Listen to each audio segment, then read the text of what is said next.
Welcome back to Infinite Rabbit Hole. I'm Jeremy. I'm going to be your host today as we present another chapter of the National Park Mysteries.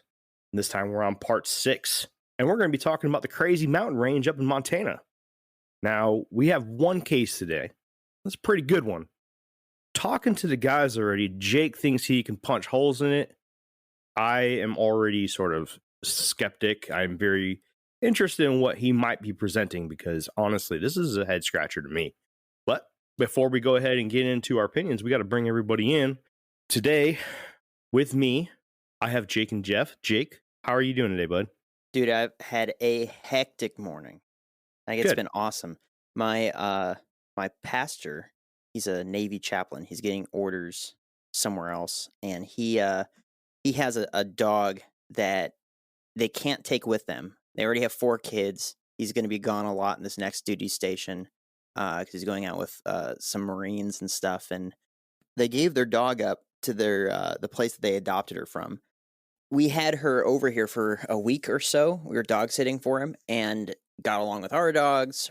His puppy it's like a German Shepherd mix, and it was just so loving, really fit here. And I was just like, hey, give me a second. I need to talk to Whitney. And I texted him. And then less than a minute later, I sent it, hey, we'll take your dog. And so Nice. hitting him up, he's hitting up the place, the adoption place. They agree to let him take her back, such short notice. Because what they do is they take him, they do like a whole medical check, and then eventually they put him back out for adoption again.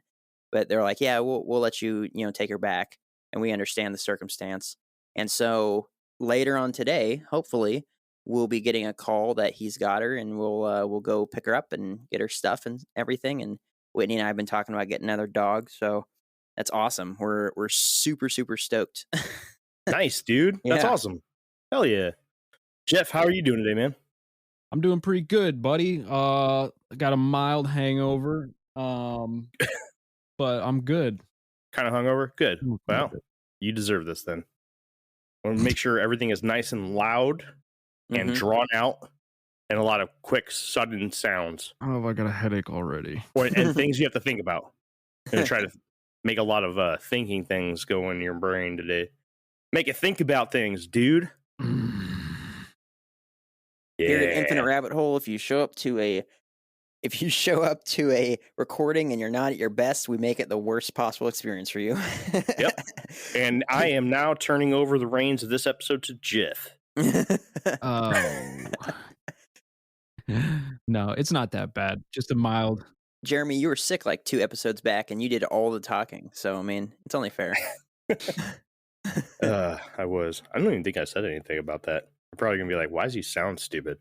Yeah, Anyways. sounds That's slow today. Anyways. All right. So we're jumping back into the National Park Mystery Series. Why? Because you guys like it. There's some of our better episodes, and you guys seem to really show that you like them. The numbers are through the roof every time we do a National Park Mysteries episode. This time we chose something that we knew was only going to be one part. We're trying to do less 2-part episodes, at least back to back. I know there's going to be one coming up here soon. Sorry about that. But unfortunately, the story is too long for it to be in the one episode. So, but this one, we are only doing one case today. And to me, it's a doozy. I think it's a good one. So real quick, before we get into the subject of tonight, the case, we're going to quickly go over some of the important things to know about the Missing 411, which is where we base our National Park Mystery Series off of. Now, we have 5 other episodes as part of this series, so please, if you guys need a deeper dive into what is the Missing 411 and exactly what we're talking about and what makes the cases Missing 411 cases, please check out the first episode, National Park Mysteries Part 1 in Season 1. That episode will do the best at explaining it, and I believe we do a pretty good job at explaining it again in Part 3. But I'm not going to sit here and beat a dead horse. I'm going to actually jump into the real important stuff that you guys need to know to kind of just get you caught back up and up to speed with what's going on in Missing 411. So, we have this gentleman. His name is David Paulides. He's an ex-cop, and he's also a Bigfoot researcher. Well, one day he was researching Bigfoot in an undisclosed national park, and some of the rangers came up to him and said, "Hey, we have some really fishy stuff going on here. Will you take a look at it?" Basically, he uncovered this whole thing with people going missing in the national park system here in the United States and Canada under extremely strange circumstances. And definitely some strange ones. Real quick, let's go over some of these, what he calls profile points. And basically, every case has a good chunk of these profile points that are outlined in the case. The first one is there's a point of separation. So there's a point where someone gets separated from somebody else or goes off on their own, whatever it is. There is usually a point of separation. Obviously, I know a lot of people are like, duh, that's when they go missing. I get it. Just hang tight. All right. Another one is time of disappearance. Most of the time, people will go missing during the mid to late hours of the day. And that is very common in a lot of these cases. Another one is boulder fields. So there are these rock and granite fields that are sometimes in these large chunks of woods and forest here in North America. And a lot of times they go missing around these things. And it actually just looks like a rock fall down the side of a mountain or a hill. And yeah, a lot of times people go missing around those.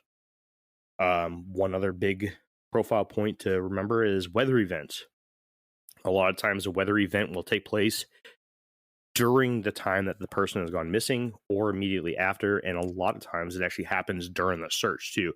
And I'm not talking about, it sprinkled or, it was a little chilly out. No, I'm talking about major weather events. I think we were talking about the Adirondacks when there was a weather event that dropped almost 4 feet of snow. Extremely heavy rains, extreme cold snaps, something just out of left field that happens. Another profile point, disability or illness. There is usually there's a victim that has either a disability or an illness that they are aware of or unaware of. There has been actually quite a bit of these cases where the person didn't know that they had a disability or illness, or people didn't know that they had it, and it was hidden from their friends or whatever, and it didn't come to the surface until after the person was missing, and their family made them aware that yes, this person does have something that could affect them and cause them to go missing.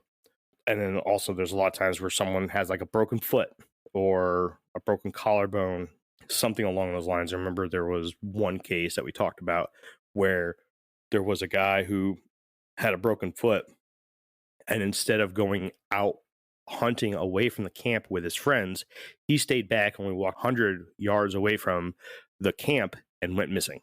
I think that was on the last episode that we did down in Santa Fe. One of the ones that stick out the most to me is that a lot of these cases, canines can't track them. They bring in these dogs that are trained to track people, missing people on the run, that have found hundreds, if not thousands of people throughout their careers. And a lot of times these canines just go around in circles, or they refuse to go into a certain part of the woods, things that the handlers have never seen before. And that is extremely strange because I own dogs myself. And usually dogs are a very, very good sign of something that's wrong or something that isn't right. My dogs will alert to a ghost fart. It's like, yeah, what are you guys going off for? And it's just like, another profile point is that sometimes if there is a body found or the person is found alive, they're found in an area that has been previously searched.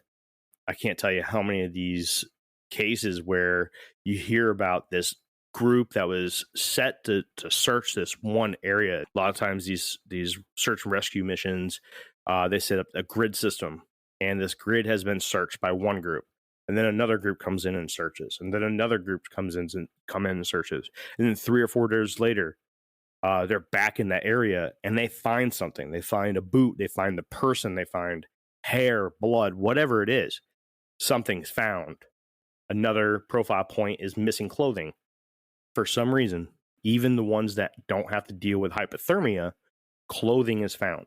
The reason why I say hypothermia is because there is this sensation that when you're hypothermic, you actually start to feel like you're extremely warm, and people will start to shed their clothes. Can't remember the name of it, but there is a scientific term for it. And that's not necessarily the case. Like we were talking about a case down in Santa Fe where this was happening in the middle of the summer, and it was very warm out. And the woman was just naked when they found her. Like no idea what was wrong with her. Another one is unknown cause of death. It is very hard to determine why some of these people have died. There is some very, very strange circumstances in some of these cases, and the cause of death is never found. And then the last profile point is geographical clusters. Now, if you go over to their website, it's called canammissing.com. You can find this geographical cluster map where it shows you all the clusters. And basically what this is it's national parks all across North America where people tend to go missing. And each one of these little pins in the map is somebody going missing. And they cluster around national park areas. Not necessarily in the national park, but even the surrounding area around it. When we were talking about Santa Fe, the immediate area outside of Santa Fe was even more known for some really crazy missing cases than Santa Fe itself, although Santa Fe also did as well. Now, we talked about all the things that qualify a case for a missing 411 case. A case doesn't have to have all of those. It just has to have a good chunk of them. And usually at the end of the case, I will go ahead, or at the end of the story of the case, I will go ahead and tell you which one of these are highlighted by the case. But real quick, before we jump into the crazy mountain range, let's go ahead and go over the 4 factors that will exclude a case from being investigated as a missing 411 case. Any one of these that show up in the case, automatic, not part of the missing 411. 1, a real mental illness. Something where this person has a mental disability that clearly shows that this is the reason why this person went missing. It's no longer a mystery. No, this person went missing because of their mental handicap. Okay. Mm-hmm. This is no longer in the realm of the missing 411. Another one, a voluntary disappearance, meaning suicide. If we know for a fact this person walked into the woods to never come back, they will not investigate it as a missing 411 case.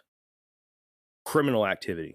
If someone was stolen or kidnapped, pretty much, right? Someone got kidnapped or abducted and was taken out there and killed.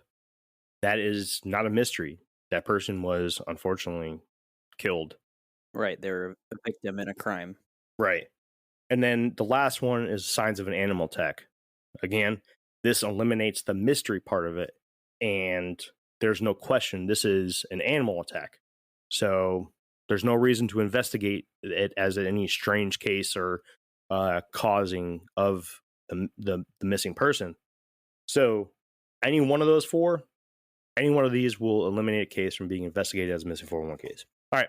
So before we get going, Jeff, this is your first National Park Mysteries episode. Do you have any questions before we get going? Pretty much summed up what I would have asked you about, which would have... Okay. Yeah, you nailed it. Good job, bud. Cool. Proud of you. Cool, man. Well, so let's jump into the crazy mountain range in Montana. Big Sky Country. Last time we talked about a state and its nickname, we ended up coming up with Finland. But yeah, this area has a lot of sky, so no it doubt does. about that. All the sky is in Montana. Yep, all of it. All right, a lot of sky. So let's talk about the Crazy Mountain Range National Forest.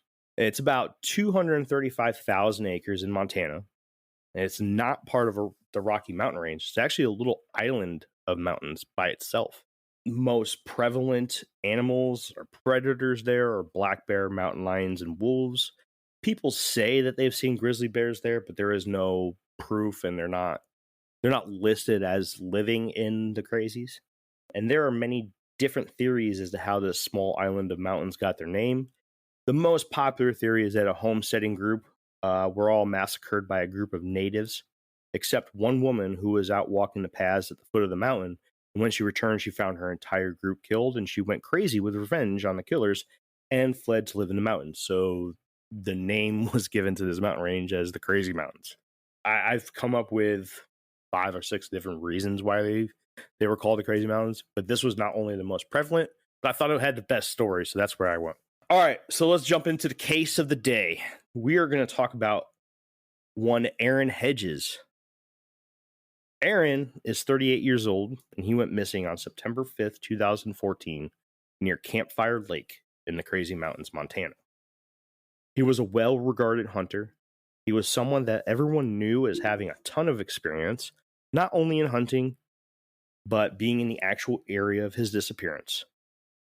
Aaron knew this area. He came to the area to hunt every other weekend, and he had random caches all around the area for his hunting expeditions.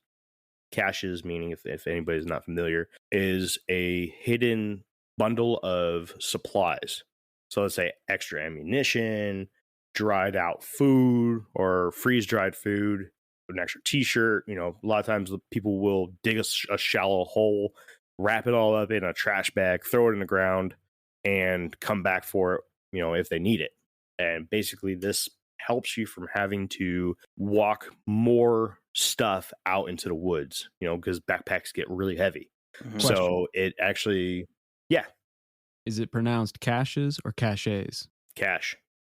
So there's what the benefit of that is. So on September 3rd, Aaron Hedges heads out to join 2 friends for an elk hunt.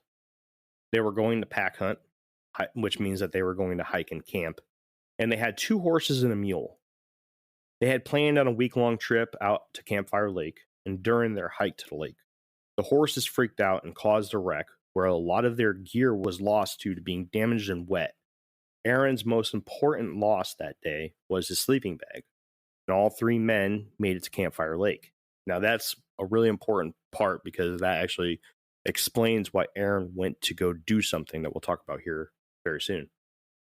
On September 5th, 2 days later, Aaron began hiking up a trail away from the camp that they were all camped out to a place called Sunlight Lake to recover his cache that he had stashed there from a hunting trip a year before. The reason why he went up there is said that the cache was supposed to have another sleeping bag. He slept 2 nights without a sleeping bag, and it was getting a little chilly at night, so he went to go hike out there and get supplies. According to his buddies, Aaron left for Sunlight Lake at about 10 a.m. on September 5th. At 5 p.m., Aaron makes contact with his hunting buddies via their GPS radio. Apparently, he claimed to have missed the split in the path which led to Sunlight Lake. But because of this missing turn, he was not going to make it back that night and told the men that he was going to seek shelter until daylight. The GPS tracker showed that Aaron was off the path that he should have been on, and he had missed his turn at the fork in the path that he should have taken to get to Sunlight Lake. So his story matches what the GPS was saying. The guys back at camp spent the entire day of the 6th waiting for him. Early the next morning following that day, on the 7th, his hunting buddies realized something's wrong and spent the entire day looking for Aaron. A massive winter storm began at 4 p.m. on the 7th. 18 to 24 inches of snow fell within 12 hours. Now I don't know if anybody understands snowfall, but 18 to 24, like 1.5 to 2 feet of snow dropping in 12 hours. That's a lot of freaking snow. Oh yeah. The evening temperature dropped into the teens, and the nighttime temperature dropped even lower, not including the windshield. At 9 p.m. on the 7th, one of the other hunters finally calls the authorities to tell them that Aaron is missing in the storm. Search teams from 2 counties, Sweetgrass and Park counties, arrived on the scene with a few dog teams each. Park County searchers arrived on the scene and searched from the side of the path that Aaron and his hunting partners had traveled, while Sweetgrass County searchers approached from the side of the path that Aaron last checked in on his GPS. The searchers from Sweetgrass County noticed that there were no footprints in the snow, which made it hard to prove that Aaron traveled that way at all. Helicopters showed up the next morning after the storm passed. One of the dog teams found boots and a camelback water bladder sat neatly next to each other. A little further away, they found a campfire circle and straps from a backpack and a partially burned cigarette pack that matches Aaron's favorite brand. The items were found in a place that showed Aaron continuing to hike further away from his last known GPS location, further from his missed turn that would have led him to Sunlight Lake.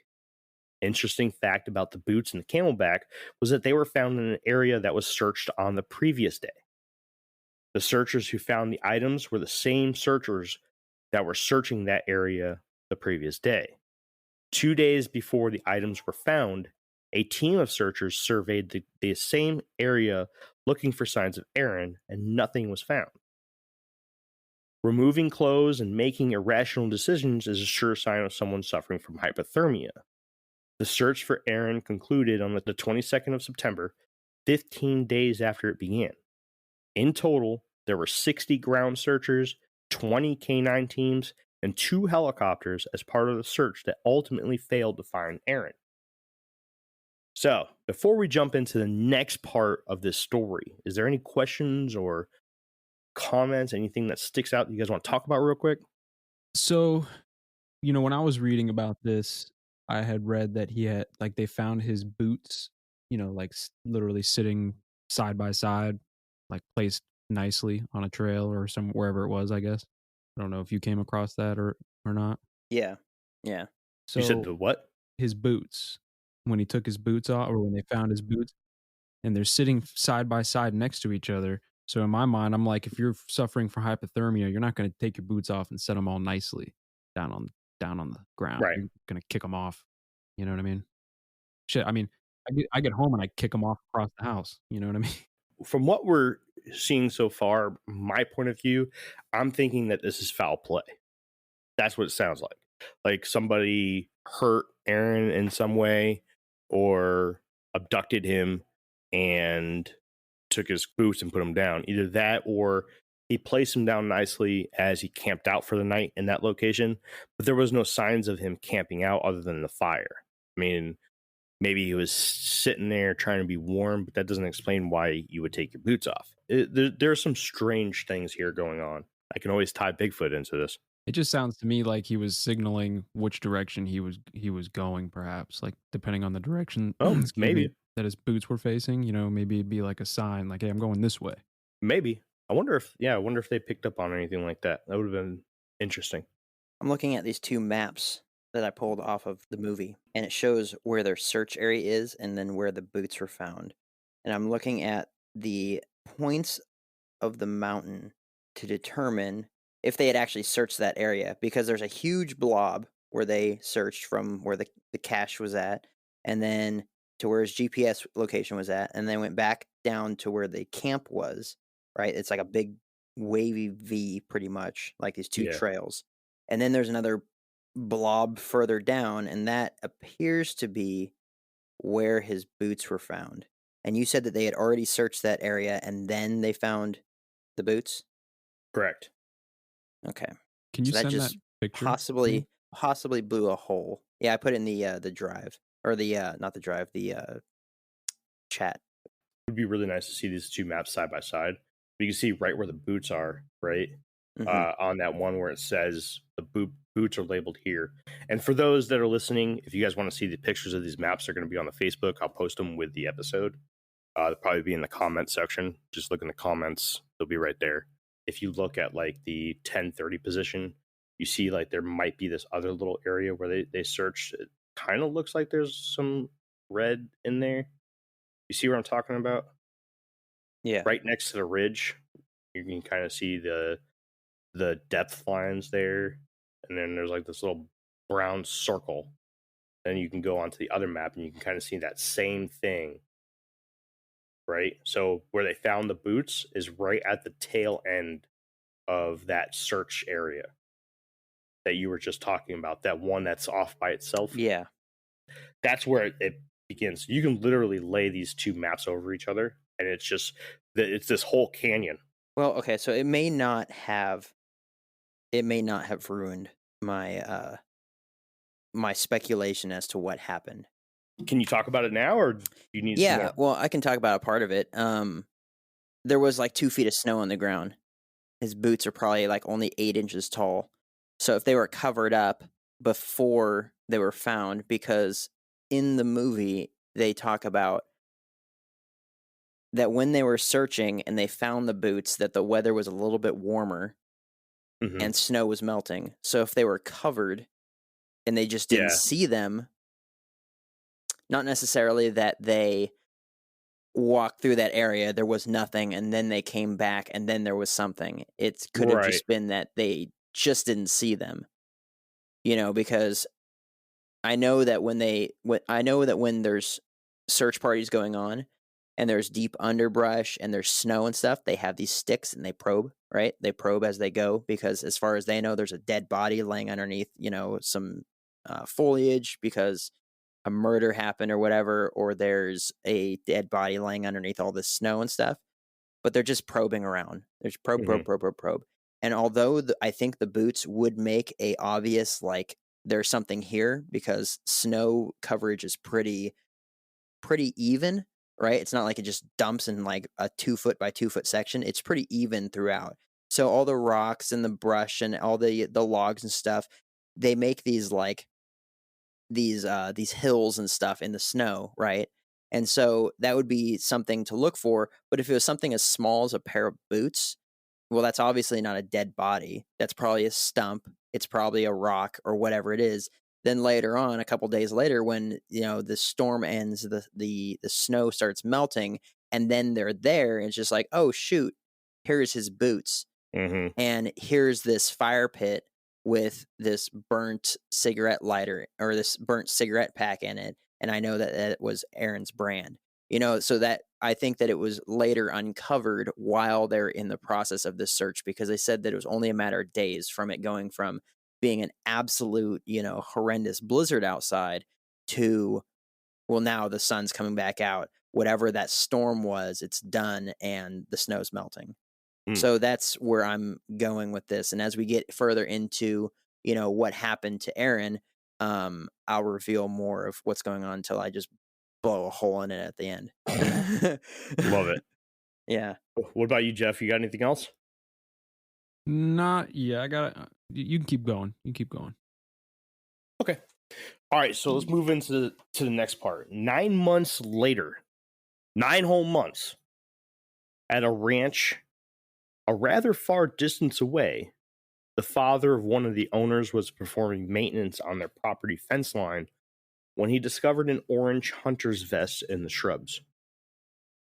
After approaching the vest, he discovered a camo backpack leaning against a tree as if someone had placed it there, and a compound hunting bow with arrows. Inside the backpack, there were wrapped snacks, a lighter, a gun, and a hunting license of Aaron Hedges. The owners of the ranch reported the items to local authorities, and a search team set out to look in and around the property for signs of Aaron. Searchers found a metal thermos sitting on a large rock not too far from where the backpack had been found, with an open sports drink bottle sitting next to it on the ground.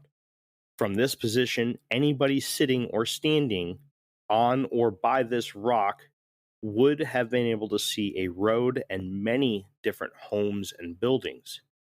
No other signs were found of Aaron at this location. That's our next stopping point.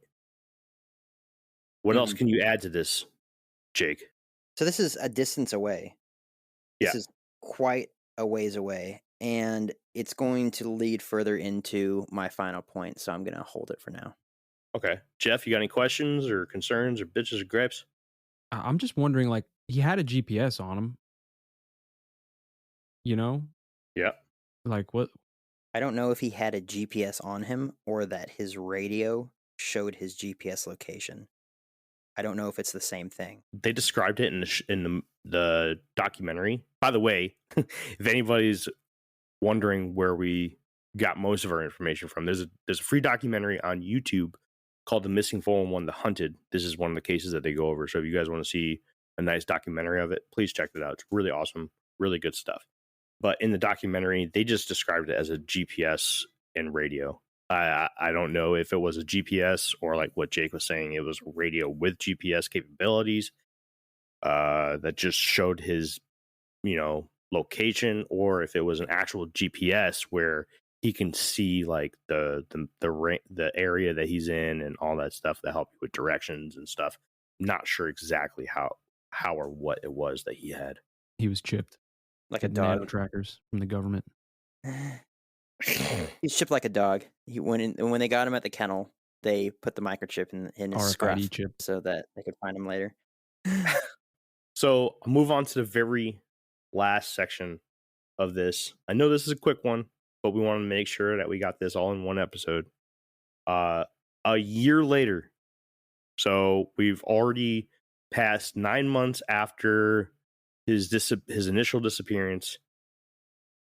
A year after those 9 months, and 6 miles away from the ranch, a skull was found under a dead tree by a tourist who was staying at a local dude ranch.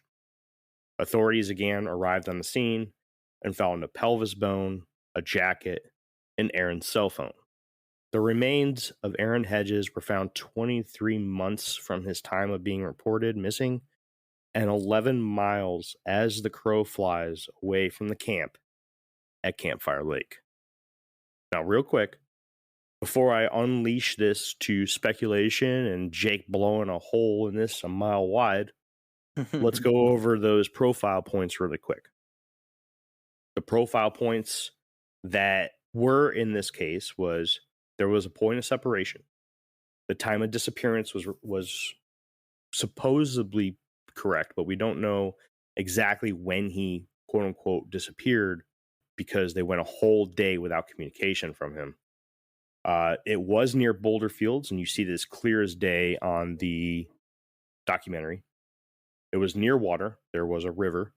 Weather event, you had that 18 to 24 inches of snow. Canines were unable to track him.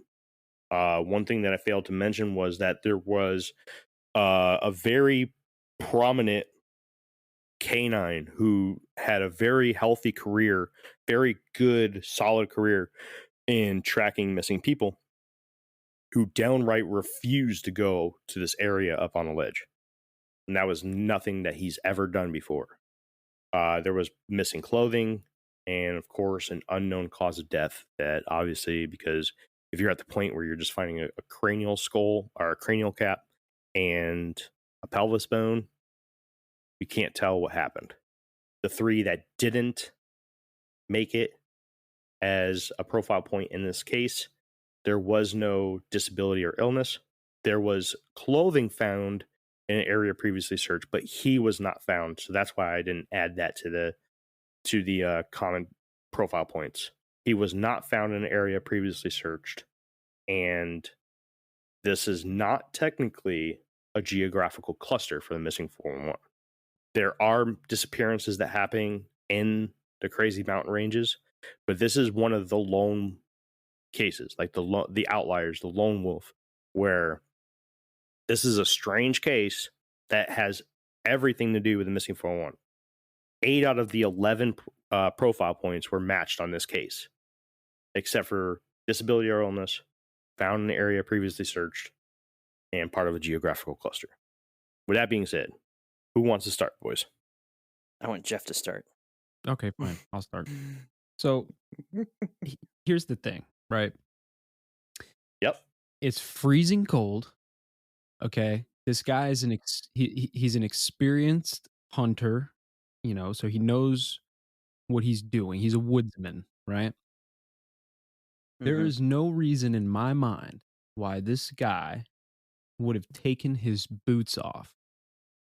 I don't even, I get the hypothermia thing and like, your thought processes aren't quite what they should be and all that kind of stuff. But, even if that's the case, you wouldn't set them nicely down, right? The fact that he's found miles away from I believe he was found like 6 miles away from his boots. Like that's where the remains were Yep. found. Was like 6 miles from the boots. Yeah, it was a total of 11 miles away from the lake. Right, and 6 miles from the boots. This is the thing. If it's freaking freezing, right, and there's, sharp rocks and all kinds of stuff around, how are you walking 6 miles with no boots, freezing cold? Even if, especially if you're suffering from hypothermia, you're not going to make it that far. You know what I mean?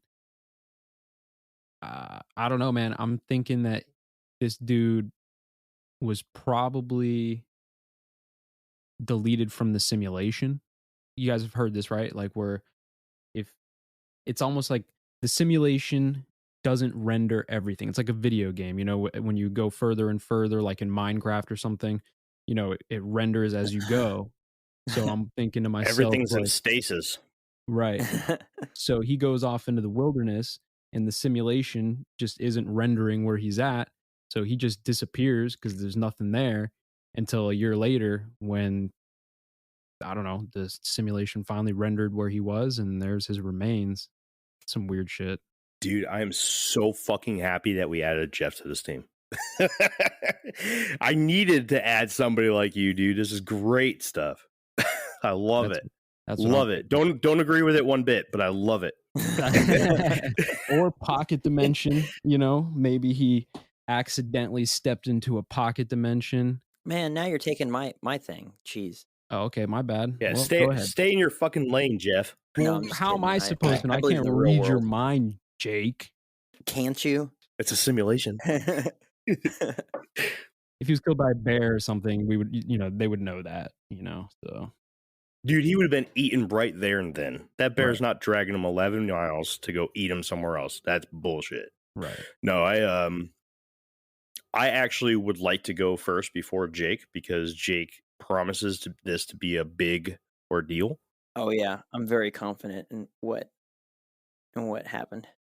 I'm actually going to say that I don't personally think, at least until Jake proves me wrong, because the last time we were told that we were going to all be proven wrong was by CJ on one of these National Park Mystery episodes, and he ended up bringing a doozy.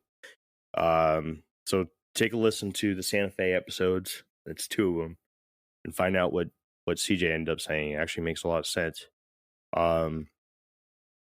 I think, man, it's really, really tough to say. I don't believe that he slipped through another dimension. I don't think that this was a pause in the simulation or that he was just trapped in stasis.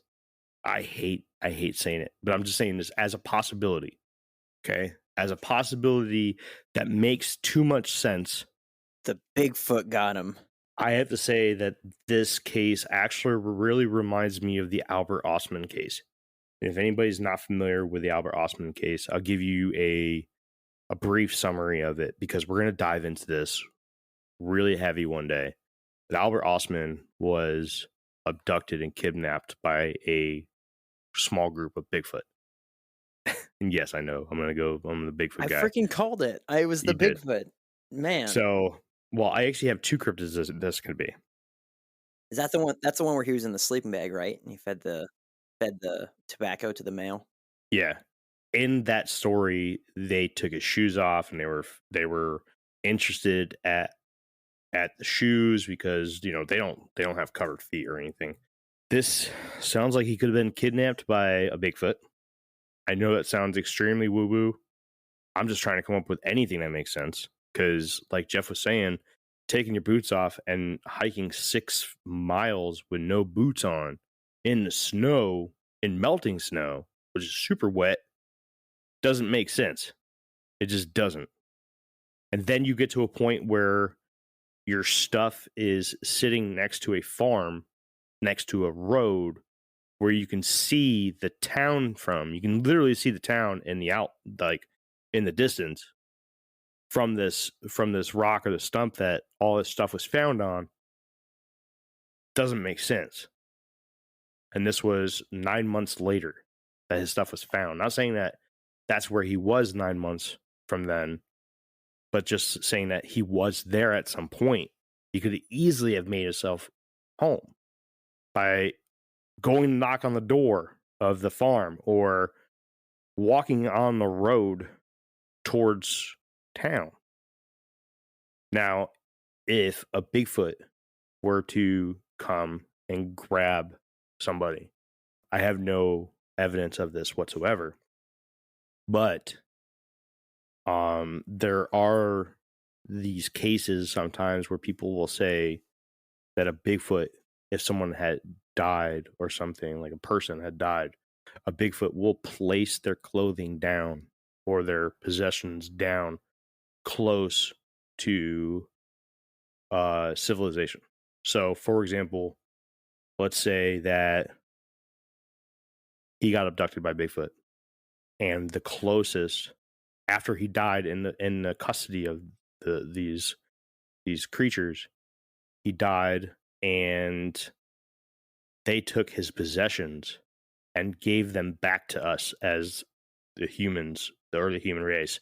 And the closest that they were was near this farm. So they put it close to the farm without actually going far enough to be spotted. And then, they had a few things on them. Like, I don't know, maybe they carried the body around, man. I don't know. Maybe they made some sort of jewelry or some kind, like they took a pelvis bone for like a trophy or something. Why would he have died in their custody? Because by and large, they probably eat the exact same stuff that we do. Like, not hamburgers and stuff, but, the same types of wild edibles, possibly meat and fish and things like that. I mean, there's a creek or they called it a creek in the video. It's like a whitewater river the entire time. But, it's just like, why would he have died there? Well, let's say that, this was a family, a mother, a father, and a juvenile. Let's say that juvenile is like, yo, let's fight, like kids do. And crush his spine. And this juvenile has the strength of a fucking chimp, and this thing's already bigger than him. And yeah, think of it as like a 7-year-old kid trying to play WrestleMania with their 6-month-old sister or brother. It's like, he could just be playing around, but could fucking easily kill him. No, I'm just being serious. I'm gonna go off on a limb here and say that he wasn't abducted by a cryptid because he was armed and he was an experienced hunter. No, I don't think so, because they could have easily snatched that shit. Now, Jeff, I know you don't know a lot about the stories and theories behind Bigfoot, but there are theories saying that Bigfoot knows. No, you don't. He had a swamp ape attack his trailer. Oh, that's true. You did. I got a swamp ape that lives right next to me, bro. Anyways, they have afternoon tea time together. It is theorized that these creatures known as Sasquatch knows what a gun looks like. I don't know if there's not much saying what a if they know what a bow looks like, but there is a lot of stories where a Bigfoot is acting normal, and then they notice that the person has a gun on them or anything, and they start acting weird, like like they're communicating with different clans of these guys, of these creatures, and through passed down stories and stuff, just like the natives used to do, they learn that we have these things on us that hurt. Maybe they just took everything away from him. Maybe they took all of his clothes off of him. Maybe he died from hypothermia, because the Bigfoot are covered in fur or hair, and they're looking at him like, dude, why do you got this clothes on? Let me get it all off. And they get all the clothes off of him, and they don't realize that this dude's freezing to death. So he dies from hypothermia. There's a lot of ways that, being kidnapped by a Bigfoot, you can die without starvation or dehydration. And not to mention, Bigfoot might be taking some mushrooms, man. And they're like, they're all used to it. And he gets like a fat fucking dose of mushrooms that just sends him on this journey, bro. And he ends up walking right off a cliff. It's funny you say that, because I actually had the thought that maybe while he was lost, he may have tried to do a bit of foraging and ate some mushrooms, and maybe he was just tripping balls and didn't know what he was doing. And that could be too, because that shit will fuck with your senses. It will, like, you could be like, oh, bro, it's fucking hot out here, and take off your boots and set them down nicely, and all of a sudden, 11 miles later, you're dead next to a dude ranch. That could be. It could be that actually is something that doesn't relate to a cryptid. That is a good possibility. But let me talk about the other cryptid real quick, and that is a thunderbird. Thunderbirds are spotted quite a bit in Montana. They're giant. They're huge. Let's say homeboy was walking down the path, the wrong path, because he was supposed to go up to this other lake, and got swooped up by Thunderbird. The Thunderbird dropped him at this area next to the farm. Maybe, there was like a scuffle between him and the bird, lost a bunch of his stuff, and then was finally taken to his final resting place, a total of 11 miles away from where he initially got separated from his group. Those are my theories. I do like the mushroom theory, though. That is a good one. But I am very interested to see what Jake's got. Yeah, both of those theories are dumb, but I've got it. I've got what's going on here. Hey, everybody. Bear with us while we take this quick break. Okay, so right now, if you guys could do the same, just so you can see what's going on, I have the Facebook, our Facebook Messenger pulled up, and I have those. I'm kind of split screening between Zencaster and between the Facebook, right? And I have those two pictures I took of the search map, and then the location of where his boots were, and then the line says 6 miles, and it goes to where his remains are. If you guys could pull that up so you could see what the heck I'm talking about, that would be cool. And like we said, we'll put these in our Facebook. I'll actually, I don't know, I'll use my cell phone, and we'll go on to the video, and I'll take actual screenshots so you don't just see the outline, around my TV and stuff. It'll be nice and clear, and we'll put those up on the up on our Facebook so people can have a frame of reference too of what I'm looking at. So here we have, in this first picture, we have this search area, right? And it shows the cache, it shows the camp below it, on another, or the cache is on a ridge, the camp is below it at the lake, and then we have his GPS location. So here's what I think happened, right? So right in the beginning, his mule that has all of his stuff on it goes completely ballistic, gets spooked, throws all of his stuff down. I didn't hear, I know that Jeremy, you talked about it a little bit, but I didn't hear whether or not they talked about like his stuff was just lost, or it was destroyed, or it got wet, or whatever it was. But the way I framed it in my mind is that when they're flying around the helicopter in the beginning, and they're showing them, and they have the red marks on the ground, they're like, oh, here's where the boots were at, and here's where the camp, you can see the camp right there over the ridge, and here's where the cache was at. There's that trail that they were on, but all around it is just shale, and it's crazy, and it's impossible to if you get off the trail, good luck to you. And they actually mentioned that the sheriff that they're interviewing in this video, he mentions that. He says the reason why we stuck to the trail is because it's so rugged there, and it's hard to imagine that he would have gone off the trail and then been able to get back on it. It just doesn't make any sense, because it's like steep drop-offs, cliffs, even if they're little short cliffs, but there's cliffs nonetheless. You go off this trail, and it's just, and he says it's so shaly right there that it's like you take one step forward and 2 steps back every time you take a step, because you just can't get any traction, and it constantly moves out from underneath your feet. So it's incredibly rugged. So I don't know if, this mule was spooked, and maybe his stuff came off its back and just went straight down off a cliff, and just all right, it's gone, right? So he goes back to this cache, and he goes to get his stuff. Now, the only part I have in my theory is that I don't know why he didn't take this fork where it's obvious, and they said that in the video, it would be unmistakable. You come down here, you take this fork, and you roll down. You go down towards the lake. Now let's just say, because they waited an entire day before they started searching for this guy. And then when they started searching, the temperature plummeted, the storm happened, all that sort of stuff. So let's just say, for argument's sake, that he was at this cache for a really long time.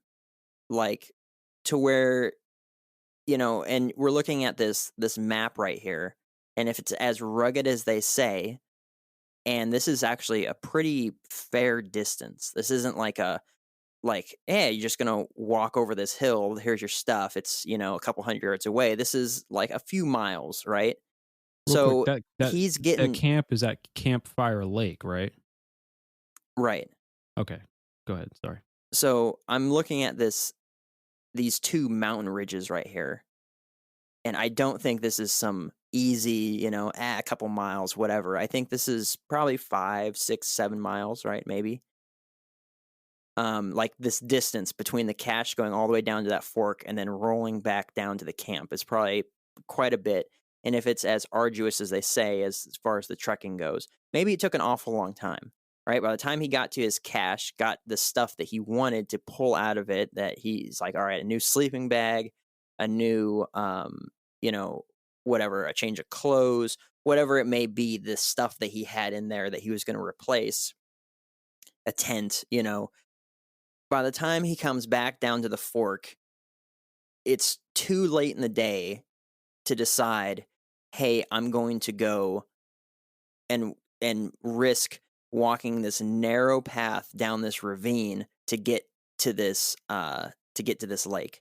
So I'm going to go just past it, past the fork. I'm going to find a place where I can bed down for the night.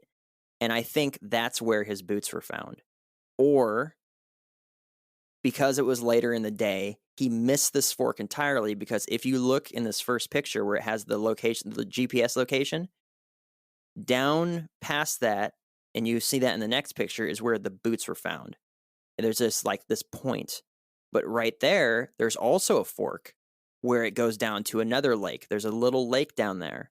So maybe he walked right past it because it was later, and he went down to where this other fork was, because there's two lakes. It literally, it mirrors itself. Like, if you were to just square out this little V where the cache is, it goes down to a point and then it rolls down to the camp. If you were to take a copy of that and then paste it next to itself, literally the trail does the exact same thing. If you go just past it, just past the GPS dot, down to where his boots were at, there's another fork, same little pointed ravine area, rolls down to another lake.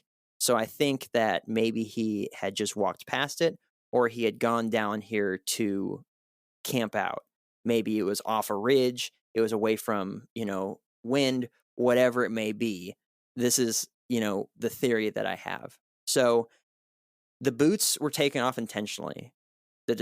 I think that he got one thing that would not have been apparent to someone who found boots in a foot of snow or whatever, is if his boots had been wet at the time he took them off. If they had been wet because they were filled with sweat, because he's, just trekking through all this crap this entire time. If he took them off because he was trying to make camp, they said they found a half-burnt cigarette pack and then a half-burnt tinder bundle. So that leads me to believe that he's making a fire, which either he's making a fire to dry off its boots, which he had taken off, or he's making a fire to make camp for the night. Either way, that's where he's at. He's intentionally there, and he's trying to do something, whether it's, hey, my boots are wet, my feet are freezing right now, I'm going to take my wet boots off, I'm going to try to dry them out some, and then I'm going to head back, or I'm going to camp out here for the night, and then I'll head back in the morning, right? So that's where my head's at right now, because I'm thinking about this from a logical perspective. What would I do if I was on a hunting trip and got lost in the woods? or not lost, but say like this took longer than expected, and I'm not going to risk my life walking this super steep, ridiculous trail in the dark with my headlamp. So instead, I'm just gonna hang out here, and I mean, it's not like I can call my buddies. I think this distance in itself is too far for most radios to do, unless you're doing like a really hardcore, like a Bofang, that's like a CB radio. But here I'm just gonna hang out here tonight. I know where my friends are. I know they'll be expecting me in the morning. I'll head back when I get there in the morning. I'll tell them, what happened, and just be like, hey, thanks for waiting up for me. Let's continue with our plans and stuff. So, however, in that video where you see the helicopter flying and stuff, and I mentioned this, they keep calling that river that's running down there a creek or a crick. They keep calling it that, but I'm looking at white water the entire time. It's just barreling down, and I was just like, well, what I would call a creek and what someone else would call a creek or a crick is quite possibly two totally different things, because I'm thinking like like a creek, like like 2 feet wide, trickling Yeah. down, that sort of thing. Maybe their version of a creek is like a river is like the Mississippi River, and then anything smaller than that is a creek, because that looked like a whitewater river the entire time they're going over it. There's a lot of water moving. It's incredibly rough. Now, my original thought was that he fell off of this cliff, because where they show his boots is a freaking drop off right there. It's a significant drop off, right? Maybe it's not like incredibly steep, but it's not incredibly like far down, but there is no like grade to it at all. It's just cliff right there. So my initial thought was that he fell off this thing in the dark and it got washed downstream. However, the creek or the river flows the opposite direction from where his body was found. So I had to think about something other than that, because they were saying that was my original thing. And then later on they're like, but here's the crazy thing, like towards the end of the video, they're like, here's the crazy thing is that the creek flows the opposite direction. So it couldn't have been that he fell in there and then he got washed downstream, because if that was the case, he would have been washed into Campfire Lake or whatever it was, like the area where his friends were. So he would have ended up there eventually, even if he was dead, from hitting his head off of rocks and stuff. But what if he had to go down there to get water or something, right? Because it hadn't started snowing yet. It didn't start snowing until the next day, or it had started snowing. But let's just say he had to go down there to get water, or he did in fact fall off and he, say, I don't know, busted his head on something and got a massive concussion. Now, I know that in where they found his skull and his pelvis, I don't know if you can get a concussion without causing damage to your skull. I know it's like getting hit in the head really hard. But the way I'm figuring it is that if he banged his head on a rock, or he injured himself in some way, if say like he banged up his leg, or he jacked up his ankle or something like that, maybe, because they didn't find any of his legs or his feet or his hands or his ribs or anything like that. They found his skull and his pelvis. That's it. So as far as they know, a bear could have ripped all of his guts out of his body and then eaten his spine in half, and they would have no idea, because all they found was his skull and his pelvis. So as far as like an animal attack goes, they have no freaking clue.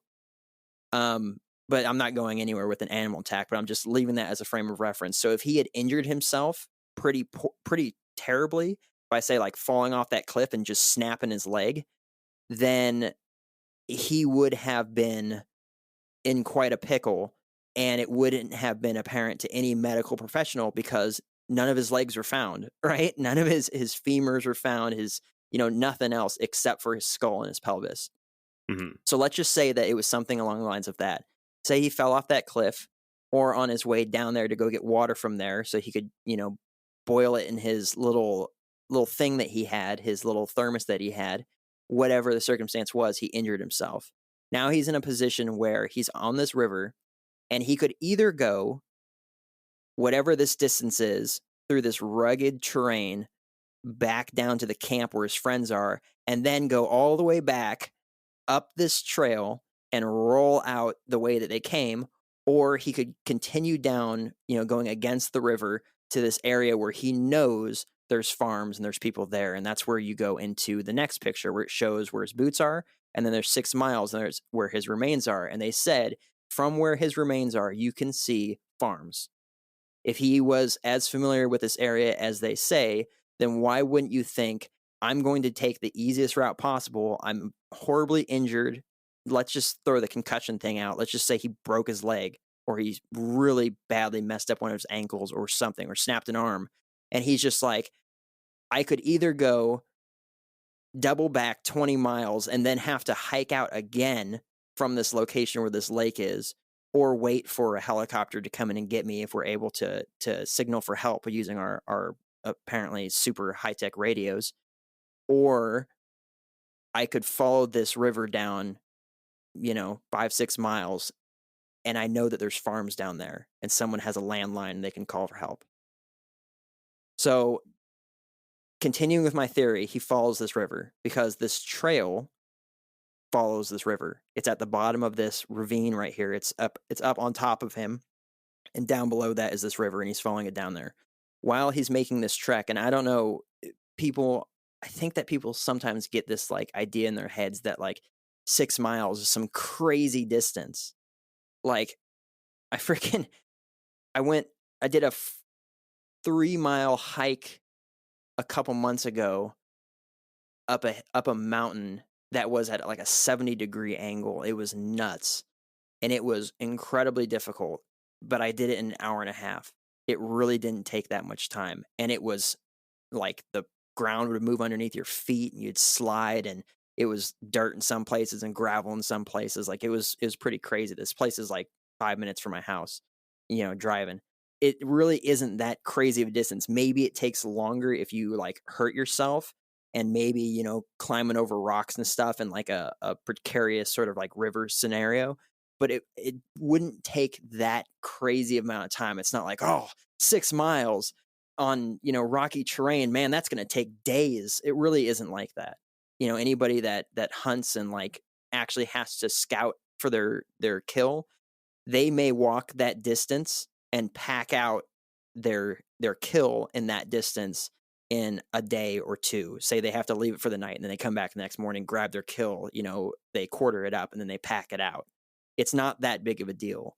It would probably be a lot more if you were hurt, but at the same time, that would be a much easier way to go versus going all the way back to where his friends are and then having to, if they couldn't get a signal enough to get a helicopter, having to go all the way back out to where their vehicles were originally, or wherever, they started their trek with their mules and all that sort of stuff. So let's just say that he knew this. So he falls down this way. While he's going this direction, the weather event happens. And then he's in trouble because, for one, he doesn't have any boots on, right? So his feet probably are taking quite a beating.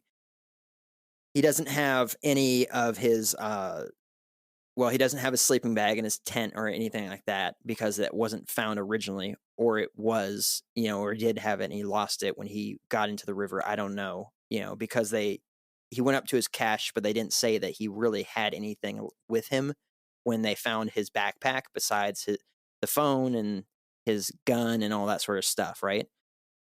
And I know the phone thing is just like, oh yeah, the phone, but if there's no cell phone signal, it doesn't do you any dang good except you could take pictures with it.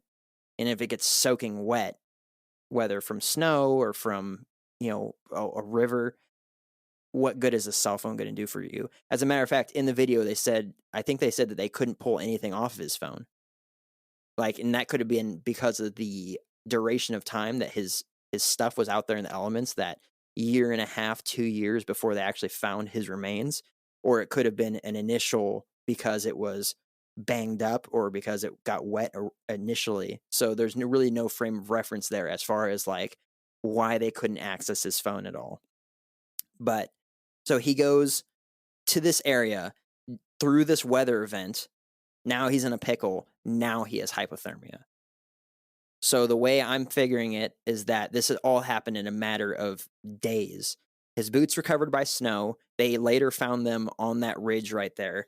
But none of the pictures in that first picture show that they searched further down in this river. They just stopped. They're like, oh, here's the trail. And here's, a little bit further on is where we found his boots. But they don't go looking down this trail right here. As far as they know, if they had gone down this river and searched down here, they might have seen a tent set up somewhere or a sleeping bag if he had pulled stuff out of his cache. But they never mention that. They never go into it. They don't say that they searched it. They just show, then later on, his remains are found here.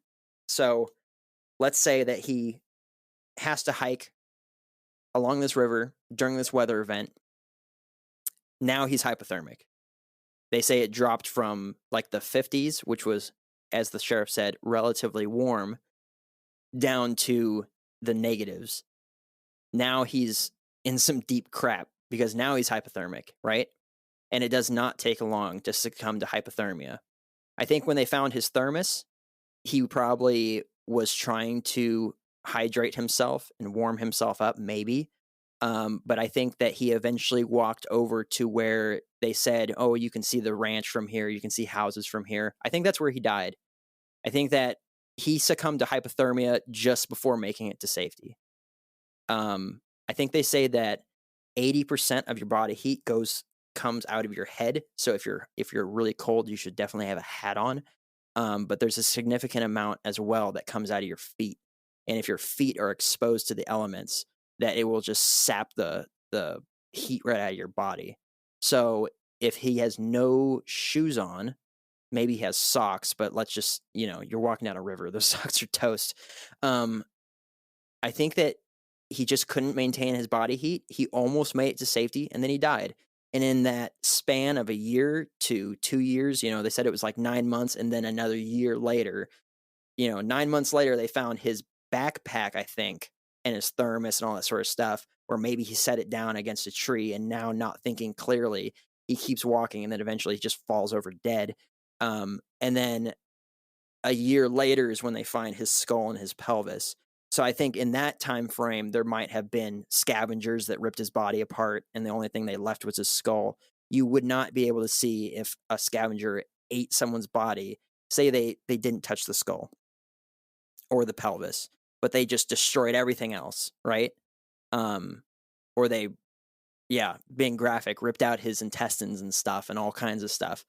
Maybe he got attacked by an animal while he was still alive, because it's not like they found any of his clothes. They said that they didn't find his pants. They didn't find his, socks. They didn't find a lot of things. So a lot of things could have caused his body to be ripped apart in that time frame. There's not a tremendous amount of animals. I don't think will usually eat something that's rotting. Although animals can be scavengers, they won't eat something that's really far gone. But if it's cold enough outside, people today are known to leave their fresh deer kills outside overnight, and they open up the internal cavities so they can cool off in the natural fridge if it's cold enough. Because they know it's going to be cold enough tonight that meat's going to be perfectly fine to pack out tomorrow morning. I don't have to go out there in the middle of the night in the dark to go and try to find my deer. I'll just come get it in the morning. Hopefully an animal doesn't get it, but that's the way it is. So if it's cold enough that it's unfortunately preserved his body, and then animals come in there and scavenge him and start ripping off pieces and carrying him away, and the only thing that's left over after a while is his skull. I mentioned the concussion because that would cause you to not be thinking clearly, but they wouldn't be able to tell that if you find a skull of somebody 2 years later. There's not going to be a brain in there anymore. I think that he got most of the way there. He knew that there was going to be those houses there, and that would be the easiest way to go to seek help for whatever was the issue. And he succumbed to hypothermia at that point and died. And then in those 2 years, his body was just ripped apart. And then the only things that they found, I think that they said that the backpack was intentionally laid against a tree, and I think that was because he intentionally laid his backpack against a tree. But I don't think he was thinking clearly. And maybe he was just like, after he had that little respite where he's just like sitting down, hydrating himself, he's just like, I'm feeling awful. Say my leg or my arm is completely throbbing. I need to get help. I'm just gonna keep pushing. And he only made it another, couple miles and then he died. And I think that's what happened. I don't think that there's any foul play. I don't think that there's any Bigfoot or time portals or anything. I think that this is a pretty, you know, easygoing case as far as what happened to him. I don't know, man. I mean, with most of what you said, I agree. I can totally see it happening. But when you come to the point where he lays his backpack down right next to a farm, I mean, less than a quarter mile away, up on a little ridge where it's not even a ridge, it's a rolling hill. Well, doesn't he go that direction though? He doesn't know. He doesn't even go towards the farm. He goes, because the farm is facing one way and then off in another direction. Like, let me try to use the correct cardinal direction. What if he couldn't see the farm because of the blizzard? Maybe. And then he was just following in that direction that he knew there was other houses. Possibly. I mean, if it's dumping 2 feet overnight, there's going to be, well, first of all, it's dark outside. Mhm. Second of all, it's going to be a whiteout. Like, I've been Yeah. snowboarding one time where it didn't even snow that hard, but it was a complete and total whiteout. Like, you couldn't see 5 feet in front of you. And I just took off my snowboard. I was on a double black diamond. It was a pretty precarious trail. Like, there was a legit cliff on one side of it. So what I did was I took off my snowboard and I walked into the tree line that was behind me, and I sat there for 2 hours and I waited for this thing to pass because I couldn't see Nice. freaking anything. And so, maybe he was traveling at night during the snow event. Maybe it was the next day and the weather was still continuing and he just couldn't see it. A quarter mile is pretty far to see during a significant weather event. I don't know, man. Again, this guy's an experienced woodsman. I don't think he would make any dumb decisions. Even if he realized he was lost, I don't think that he would have tried to travel, at the end of the day, close to nighttime. I don't think he would have tried to move around if the weather was really bad. I think he would have really played it smart if he was as experienced as they say. And just for the sake of it being fun, I'm gonna go ahead and say he just got de-rendered out of the simulation or stepped into a pocket dimension, and in that pocket dimension there could have been who knows what, interdimensionals or alien grays, and he got Well, I fucked. mean, you're completely entitled to have your view of what happened. That's just mine. I can totally see everyone's explanation. Of course, you can see yours. To reiterate, I'm saying that it is a possibility that this was cryptid involved. It's not necessarily what I believe happened. I don't have a belief in what happened here. This story is so strange. There's just not enough information for me to come up with a legitimate thought of what could possibly have happened.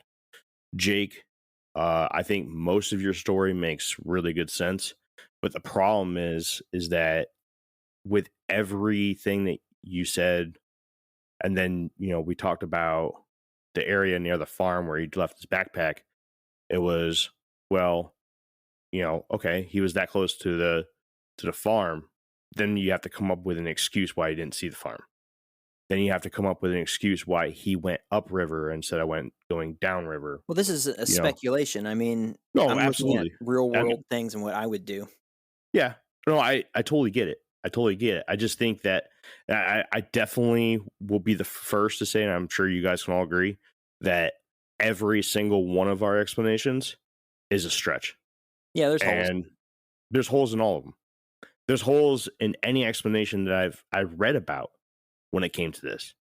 This is why this case is a missing 411. Could it be where there's absolutely no strangeness involved whatsoever in this case? Yes. Could this be him walking into another dimension and literally sitting in a No. dimension of nothing? Probably not. But it. But why not? Yeah. No, I actually don't disagree with you, Jeff, because I am a believer in multiple dimensions and parallel worlds. I am. Well, there's multiple dimensions. I mean, Well, yes, exactly. But But the pocket dimension is a specific thing. I don't know. I haven't Right. really broke that down on the show very much yet. Maybe I'll do Right. that one day for you We'll, guys. and we'll get into the whole. Yeah. We'll get into that, but it's more likely that Jake is onto something, in my personal opinion. But I cannot discount what Jeff said because it also makes sense. In fact, Jeff's explanation has zero things wrong with it. There is nothing that you can say that if something such as a pocket dimension exists, Jeff can be 100% correct and there would be zero holes in his theory. But if you talk about like the layman, right? What most people will come to a conclusion, Jake's makes the most sense.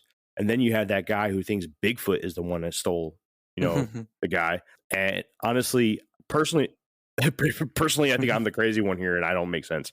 But I try to fit Bigfoot into every episode because I am a huge fan. Bigfoot, if you're listening, I'm a huge fan. Hit me up, brother. what if where he put his boots down, there was a dimension or not a dimension, a portal to this pocket dimension that opened right there, or to another dimension, whichever. So say like he's just like he takes his boots off. He's like, it's getting late, right? Takes his boots off. Or he starts the fire and then he takes his boots off because that would probably be the more rational chain of events, right? And then a portal opens behind him and he's just like, what on earth is that? I'm an experienced woodsman and I've never seen that before. So then he goes, he steps into this portal, and the portal, the other side of it was where his remains were. He sees the other end of this like void that he's in, and he goes towards that. And as he's trying to go out of the portal, it closes and chops his head off. Cool, perfect. Let's get even stupider about this, and let's say, hey, you can't tell me that circumstance didn't happen because you have no clue. You're right. Yeah. And you know what? I'm going to throw an even wild one. And also it chopped his pelvis off. I'm going to get crazier. You ready for this? Okay. Dude sat down, right, at a fire, took his boots off, sat him down nicely right next to him, propped his feet up on a log and said, I'm going to warm up these nice little piggies. We're going to get back to hiking. And all of a sudden, he got attacked by a Bigfoot. And that Bigfoot He quickly put his boots back on because he's like, I'm not going to fight a Bigfoot in this winter weather with no shoes on. That's just dumb. So he puts his shoes back on, and then the Bigfoot takes him and throws him through a portal. But get this, the only thing that's not allowed in the portal is shoes. So whoever's standing gate duty at the portal is like, no, dude, can't take shoes. But he's already flying through, and he's like, crap, I got to make a split decision. And he kicks his shoes off right there at the end, and they land perfectly even right next to each other. Just a stroke of luck. And he teleports to the farm where there's another Bigfoot waiting for him that throws him through another portal. Look, and drops him off 6 miles away. I'm trying to speculate on what actually happened. You're just being silly. All right? I agree.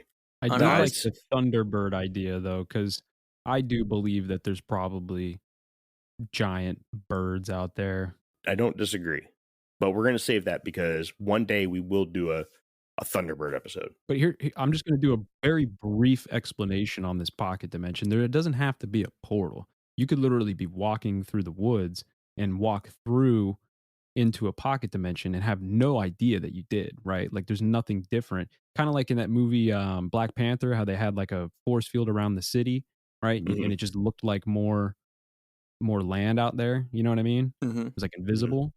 So maybe he walked into it, and as soon as he took that step into the pocket dimension, it could be an even bigger or like a more vast area or a smaller area. Like the sizing doesn't matter anymore. So maybe that's how he got lost. You know what I mean? Who knows? Maybe, I don't know. He fell into Mary Poppins' bag, Mary Poppins' handbag that has all of her stuff in there, her lamp. I guess we'll just never know the truth. I think that all opinions here were valid in their own right. I mean, shoot. Ever since I found that footprint in the woods, I'm a believer in Bigfoot. I don't know. I'd have to say that if someone was taken by a Sasquatch, and I agree with what you're saying, that whole what if there was some roughhousing going on? Because I mean, dude, chimpanzees that are like lifelong pets of people sometimes get a wild hair up their butt and they rip their owner's arms off. So I mean, Well, that it's happens, very common that they rip their testicles off. and they eat their faces off and stuff. I mean, they're pretty psycho. But let's just say he was, if not captured by a Bigfoot, was just, I don't know, led off by a Bigfoot. Yeah, And maybe. then because, let's just say because of this weather event, if and this is a small if for me, because I believe that they absolutely could exist, though I've never seen one. I've never had my own experience. But if they do exist, then they're going to have to be like every other animal out there, where when there's a weather event like this, they just know what to do. They bed down somewhere. They are able to, they go into a cave. They make a tree teepee. They do something. I mean, it's not like a snowstorm or a blizzard happens, then suddenly the deer population's wiped out again. Like, they go somewhere, right? They do something Right. to stay warm. Whether that's the insulation from their fur, it just doesn't affect them like it does us because we're not covered in fur. But maybe he wasn't so much that he was taken by a Bigfoot, but was led away by a Bigfoot. And then during this weather event, he died. His clothes get wet, he gets hypothermic, and he dies.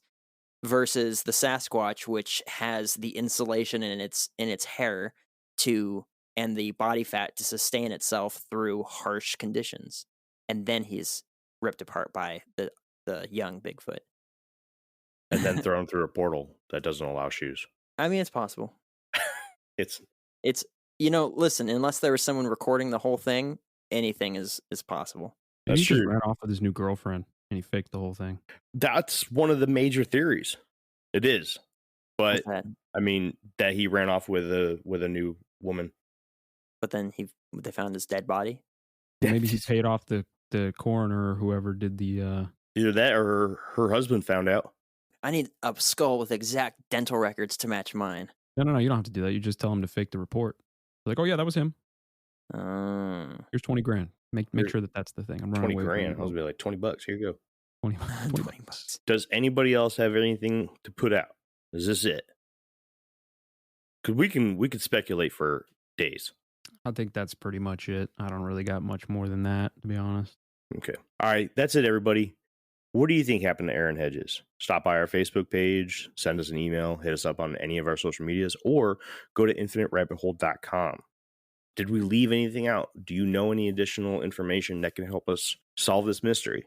We should do another poll where it should be, what do you think happened to Aaron Hedges? Portal, Bigfoot, natural occurrence, or other, and see where people's heads are with this one. And also, if anyone's interested, I have a idea for a t-shirt that has Bigfoot did it, Jeremy, Infinite Rabbit Hole, or hear me out, guys, ... Bigfoot ...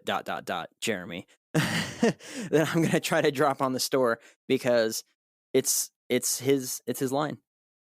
It is. If you want to get a t-shirt that has Jeremy's favorite circumstance on there, go to infiniterabbithole.com and go to our merch shop.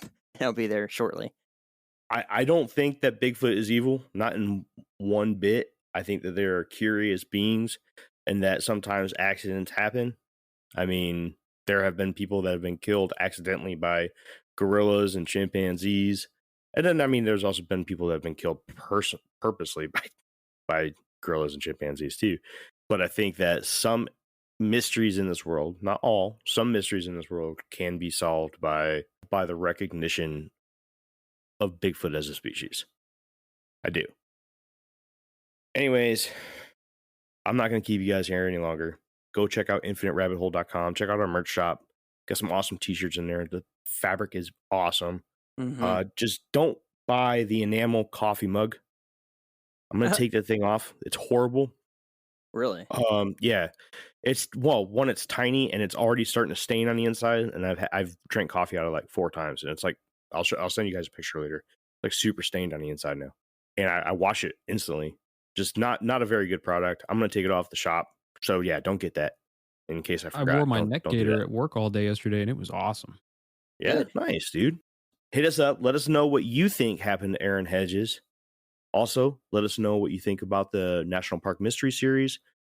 Numbers say you guys like it, but who knows? Maybe we're tricking you guys every time you think it's going to be something different. I don't know, but we do have a plan for a National Park Mysteries Part 7 coming at some point early next year in 2022. In case you're listening to this in like 2027, who knows? Let us know. Hit us up. And on behalf of everybody here, the Infinite Rabbit Hole Podcast, thank you for stopping by. We'll see you again at the head of the next path in the Infinite Rabbit Hole. Bye. Bye.